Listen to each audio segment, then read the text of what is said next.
Minister Rachel Tulinda, Minister of Local Government, Araka Majezi, then Mukandima, and Palo Mwandiriza.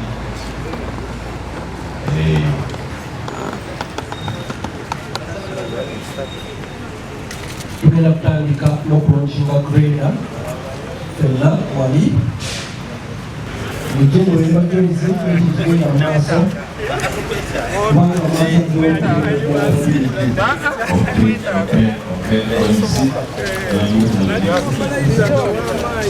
So you have got a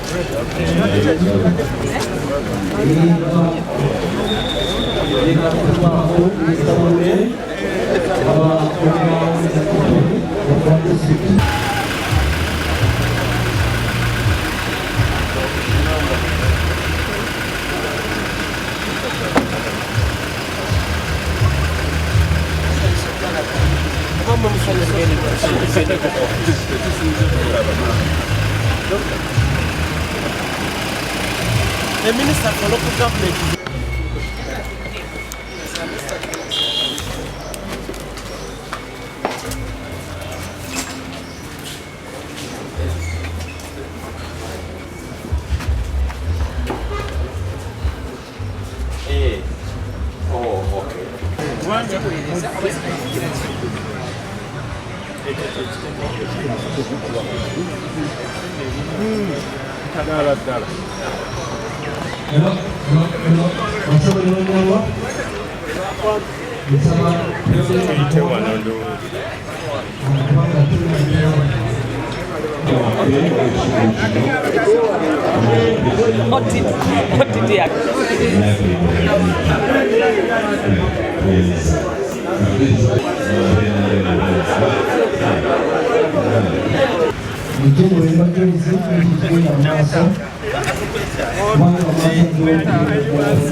So you have got a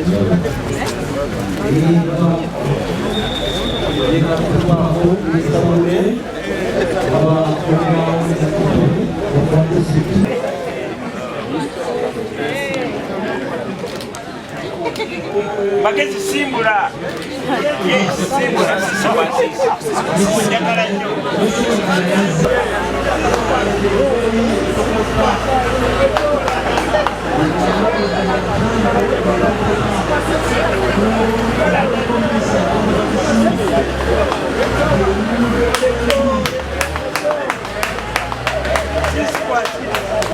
Member of Parliament, Negateko, the Chairman wa District, the Mayor, tutongoze chuma chamwe, chuma chabana mukono, chuma kigenda kukola amakubo, alinga mukitegedde nti tugenda kubongera n'ibyuma ebirala. Don't want to leave any road unmade in Mukono. Thank you so much.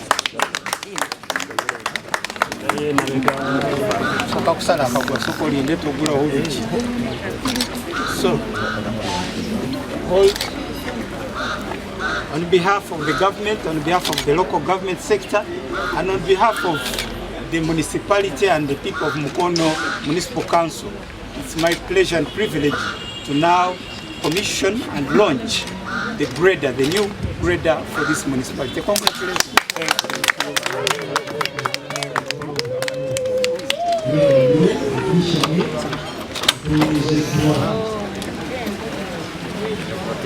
Yes.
abantu bangi bakunganya ssente ezikola mu makoota disitulikiti tubagenda kyokoze kyekiri era yongera okunganya twongere n'ebirala ate naffe mashini tukukozese bulungi tusobole okuba nga tusobola okutambula n'okubona mu makoota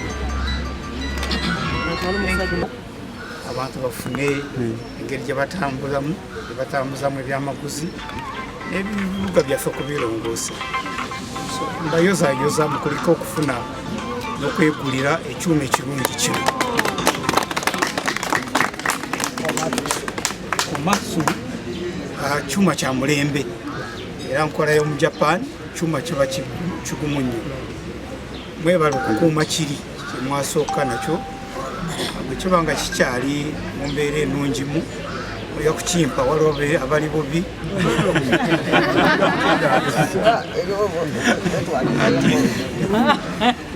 ekyokugamba nti kiri condition temukifaako kubanga kino kipya kyandibadde condition.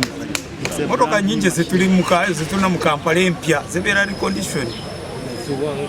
Abantu boolaba bangi tuli condition mu mbeera emu n'endala. Ekyuma kirungi kipya ate mukikuze sente biliyoni emu ne miliyoni 10. Njagala kusaba abantu abali wano mukubire mu ngalo kanso y'e Mukono. Ate ne musanyufu kubanga mwami byabagamba ono bye tumutute yonna alina omulimu gwakola ogulabika. Abadde nansana n'aleka nga bagulidde ebyuma nga bino bakoze amakubo. So netulowooza nti ne Mukono asobola kugitambuza bulungi. So I'm happy kusanga nti omulimu agukute bulungi. Waali empya kisabye nkitegedde waali era tumusaba akole eddala n'omutima ogumu ng'amanyi nti ali wano sebo wano bw'oli wange waka wano we twatandikira tulaba nga tuli mu ministry twatandikira wano nga pulaana w'emukono so I'm happy really kulaba nti tutambudde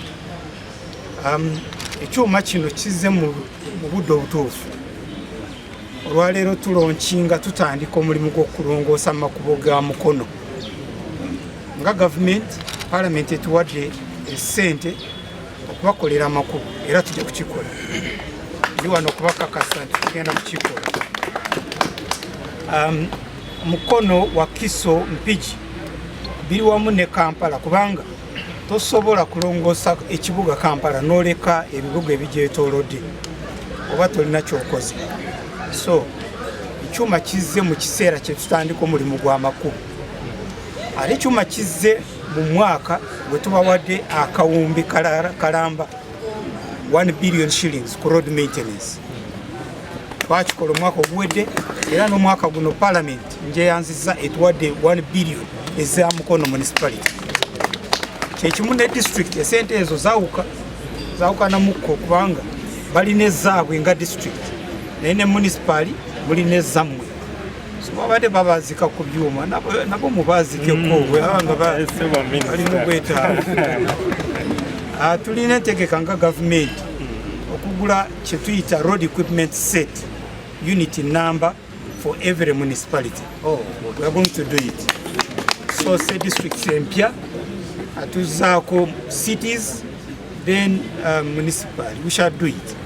Nemba saba kino ekyuma tukikozesa bannamukono balaba nga amakubo geyongedde okusobola okutereera okulongooka ate kafuwero mukakozese bulungi bya local government mbimanyi fuwero y'ekyuma mugikozese nga bweri njagala kusaba bannamukono naffe twenyigire mu mulimu gw'amakubo because without good roads enkulaakulana tejja kubaawo so bwe tugamba nti eno road reserve mugireke nga road reserve okwongera ku byogera eri naye ekyuma kino me am happy kize mu kiseera kyetutandikira eddala omulimu okutereeza ebibuga Mukono wa Kiso Mpigi Kampala ne municipali zonna ziri mu Wakiso ojja kukola omulimu ogwo. You'll give me a report manye kilomita meka zetugenda okukola. Of course twandibawadde ebyuma ebirala naye kati mulina ekyammwe okusinga okupangisa okusinga okulindirira eri so there is no reason Mukono municipality obutakola amakubo gaabwe. You have the money, you have the good stuff, you now have the machines, you have a hard working population and you have a good member of parliament muwera you know okujjako nti engalo zaawukana naye she's good, she's a good member of parliament. Atise mu programu tukanye ate tweteketeeka kubanga tutandika.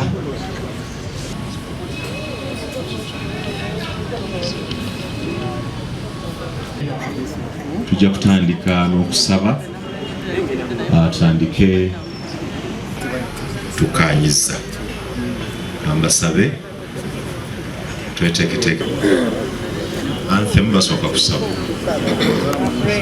anthem zesooka netulyoka tusaba yekalita yaffe ffe bannamukono bwetwe butandika. okay.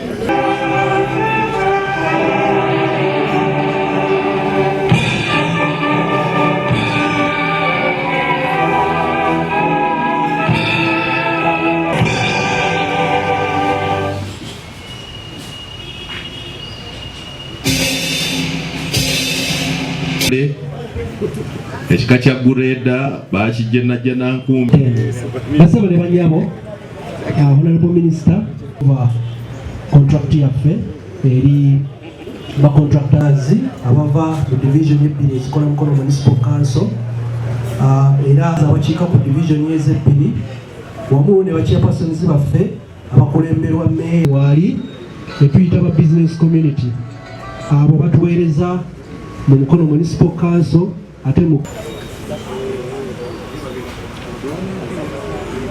namawulire obalaba batandise okutambuza kamera zaabwe nabo bayitiddwa ku mukolo guno olwaleero.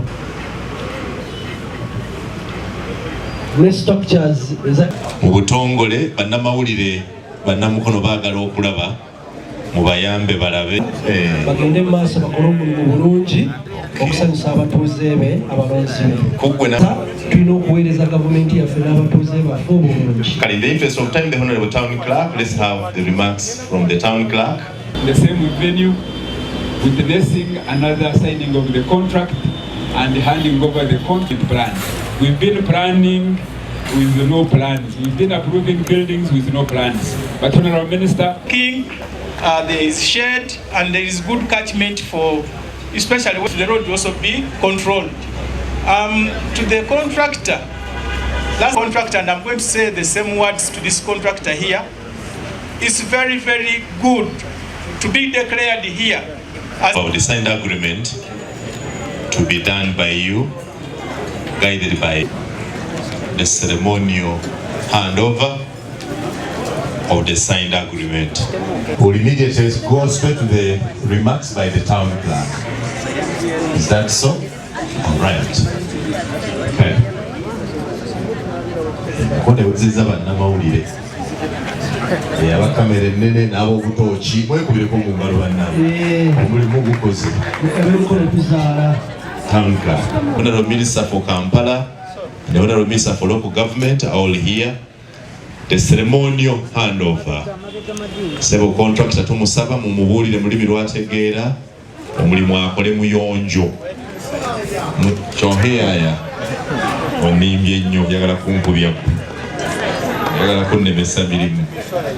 Bannaye bannamukono ceremonial handover yino yegenda maaso abalina obugalo mu butukubireko.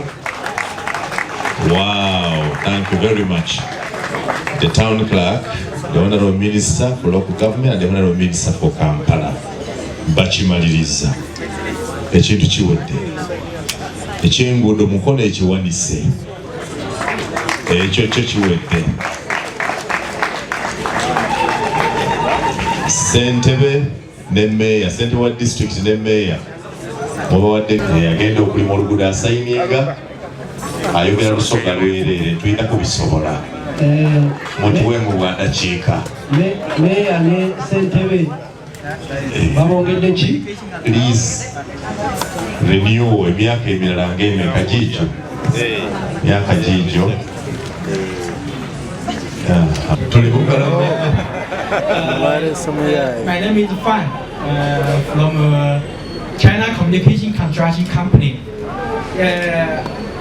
I'm CCCC. Yeah, I'm so graduate and be grateful and be to attend this ceremony. Be invited by Honorable Mama and our government, our local leaders and Mayor, Town Clerk, and all of our community members.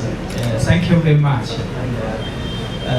CCCC is a global leader infrastructure company. We have been done several projects in Uganda, like Kamada and Lepe Expressway, and also Masindi to Tangi Cross Power Bridge, and also Mubende Kakumino, and also some project like Lepe International Airport, and also some. Yeah. And also we have some project in Landoi in Texas area, and also in Nama Industrial Park. It's my project I come to Mukono Municipal Hall to do this project. And when I first come here, the local community treated me it's like a family. All the people are very kind. It's so happy to host me here. I would like first make a commitment here. I will be make a higher quality and make it on time, control the cost, and give a good road to Mukono Municipal. Okay, Honorable Minister, the Member of Parliament, the Honorable Member of Parliament is behind. I would request that is with you on behalf of. Nawana watali signing yo manga sagara kuloncinga abakwandinga over contract nga contractor tatadeko mukono agutadeko mukukiweko mu ngalo ekyo bimumativu nti kyenkola mu butongole kiwedde. So mulimu gwange linnya lyammwe nga ba councillors nga ba local government okukwasa contract eno contractor ali ludo mugambe nga mu lusoga ategere kitukola asebo chonhahi inhoma iya wakatumobitegete. My role is to supervise. My role, together with the Minister of Kampala, is to make sure that this job is done. So I take the responsibility to hand over this contract to you and to make sure that I report back to the people that the work is done. On behalf of government, before the colleague Minister of Kampala, before the area member of parliament, before the district chairperson on behalf of the whole of Mukono district, the mayor and all the technical people, and our RDC. I now hand it over to you, thereby authorizing you to start the work. Thank you. And I want to hear you accepting. What in you? Good afternoon. Good afternoon. Tubadde nga tugende Kampala ng'omukyalo oyo saawa emu abatulinze mu office to talk about these projects of Greater Kampala mukubireko mu ngalo. Bannange abali wano, Mukono is becoming great. Fana tuvuganya tetumanyi gy'anaava. Twagala okwebaza gavumenti ya Uganda, Sabo Minister, olw'okuba tetuyombedde mu kkubo ne mukkirizo tuwa support eno yonna. Era twagala okweyama wadde tuli ba National Unity Platform nti tuwagira programs za gavumenti. Minister tetujja kuyiwayo naye twagala okulaba modo Mukono. Tuliranye Kampala kala suwonna tukyamwetaaga abuna enguudo zonna wano mu bya. Today is a special day for Mukono, and we really thank you, honorable ministers, for gracing this day. We are here Lero for two functions. One is to commission the grader. Honorable Minister, we really thank you for gracing this occasion and for commissioning our grader. Honorable members, our grader is commissioned for use. Honorable Minister, as we said there, the grader is homegrown. We used our local funds to purchase that grader. The grader cost 100,000 shillings. We have so far paid half of that. Libaddukundu, simanyi bafumba ku gasi. Kati tumalirizanga akatale kali awo ne kalayinga nga White Elephant. Ate abantu ne baddayo ne bakolera ebweru. Kyetuva tusaba akatale ke mugenda okutuzimbira. Bakyuseemu pulani ereme kufaanana nga buli kubanga era ndowooza tuyigira ku nsobi zaffe bwe tuba nga twazimba obutale ne butakola bulungi. Buno bwe tuzimba to improving that we move towards construction of real markets other than shopping malls. Nga bwe kibadde baddeko erugazi abaayo akatale bakadduka mu kalungi nnyo ne tebakakoleramu because plani zaabo tezi kivumirira n'okukirwanyisa. Tusaba buli muntu yenna twetabe mu kulwanyisa obuli bw'enguzi kubanga kijja kutuyambako projekiti zonna ne programu zonna okutambula obulungi omuntu wa bulijjo abeere nga aganyulwamu mu ssente zawa omusolo. Work with our local people, don't bring other people, they should work with you and they get that money and they also benefit. Sente zino zigende eri wansi si zaabwe tebagende dictatinga mulete abaana baffe bakole ki bafune emirimu akombadde nkeerabidde. Anton Kame, Kame Annex, Albert Cook, Cathedral Rise, Kame Nabuti Katosi, Main Link, Access Road, Link Road, and that is 8.68 kilometers at a cost of 46 billion 77,467,815 shillings. Is a billion in Kaga Anamukaga. 1,7,7,000 mw'emitwalo 4,7,000 ezo zonna ziweereddwayo gavumenti ya Uganda okubanga tukola enguudo zino. The other time twafuna ssente ezo nate kati yatufunye ssente zino okulaba nti ne municipality ebenefitinga.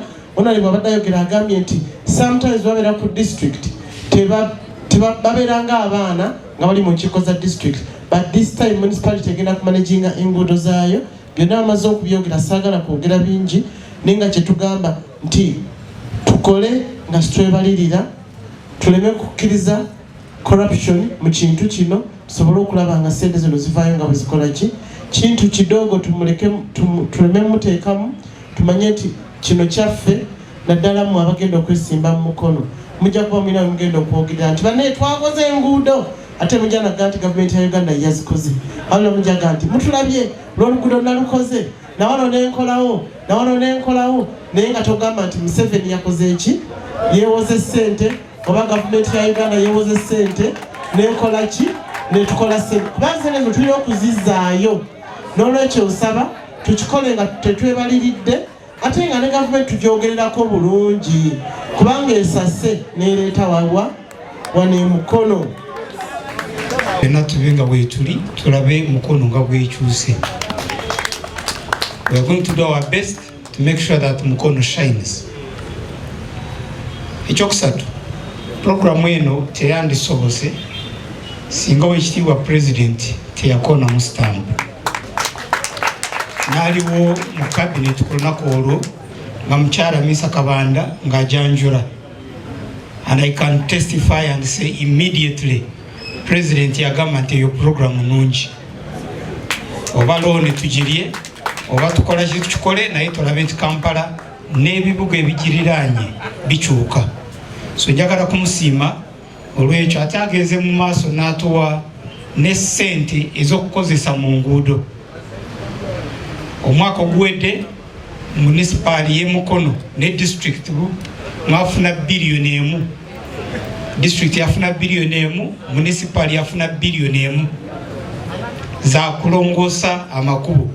So when we launch grader, olabira ddala nti tuli ku mulamwa.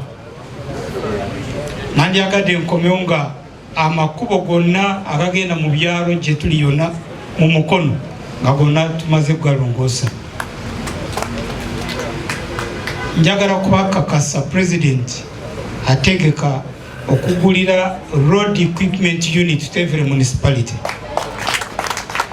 Muguze grader temala mwetaaga n'ebyuma ebirala. We are going to do it and it's our commitment. Nekye musabye funa roads committee ya municipality. I thought that was a good point by Honorable Namboze. I'll discuss it with my colleagues to have how we can amend the law. Ekyo nkikirizamu municipal esaana kwekolera komiti eyaayo, mulabirira amakubo gammwe, muga accountingire, muweereza abantu nga temulinze district committee kubasalirawo. Ng'ekyo kiri awo, njagala kusiima chairman wa district y'e Mukono, Mwami Bakalwa Mukasa. Twali naye mu parliament, mumanyi manye engeri gy'ateeseza Mukono. Akaluba naye waliwo wagonda, bw'alaba nga kituufu atambula nakyo. Era njagala kumusiima ku service commission, agambye katugendere n'ekyo. So ajja kumpako kope ale njogere n'oyo member abadde akyalinamu tulabe tutereeza. We need services. Baganda bange mbalaba mwetemyemu Nuupu, manye FDC, manye NRM, ebyo byammwe. Teri kubuusabuusa nti magezi ndi wa NRM. Ekyo teri kukibuusabuusa. Era kinsanyusa okulaba abantu basiima ebirungi gavumenti eriwo byekoze, kubanga nawe ali mu kugivuganya wandyagadde oddeko nga gavumenti nawe byokola bakole ki. naye mu local government yagala bawabulemu katonoka. Nkimanyi nti mugira ku tiketi z'ebibiina naye ekibabeesa mu council is something we call services to the people. Luno luguudo lwetugenda kukola tojja kugamba nti atali wa NRM tatambulawo. Bwe tuba tukoze amasanyalaze oba amataala ku nguudo buli omu agaganyulwamu. So njagala kubasaba nga council mubeere bumu. Kubanga bw'onooyimirira kadaala ng'onoonya akalulu akaddako si byeri byaba parliament ba MP ba parliament kyangu nnyo kugamba nti naleeta ekiteeso gw'ekiti n'empagira paate yange. Gwe nga kansala abantu oteekwa kubagamba amazzi ge nabasuubiza tugaleese. Abaana mu masomero kati tuli mu grade yesooka. Enguudo zino tuzikoze ne grade yino tugiguze. So don't be distracted. Mu nsi muno tuli banjawulo. Mu madiini nze ndi mukatoliki oyinza kuba oli musiraamu oba oli mukristaayo tojja gamba nti Uganda ebeere y'abasiraamu bokka. You cannot do that.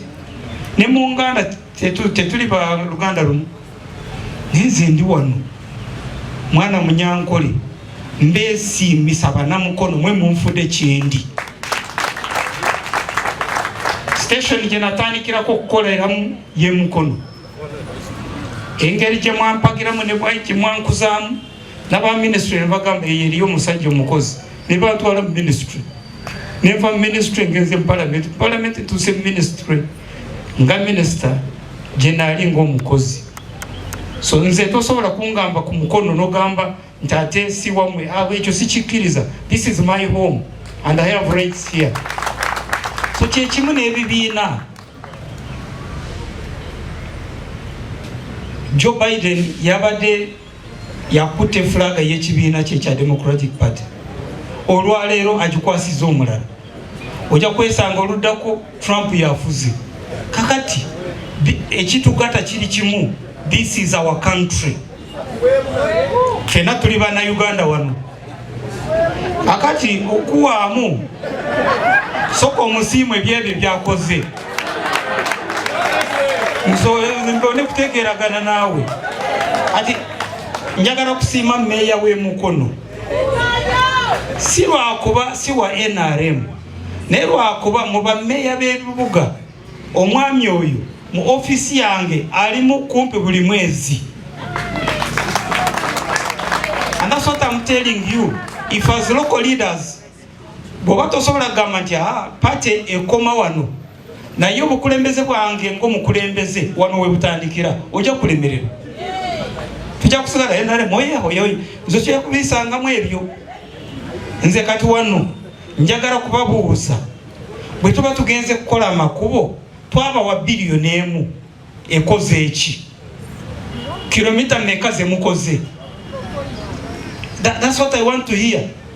Bwe mbeera wano nga minister wa local government njagala kubabuuza RDC yangambye tubawadde 1.1 billion shillings 1.1 something billion.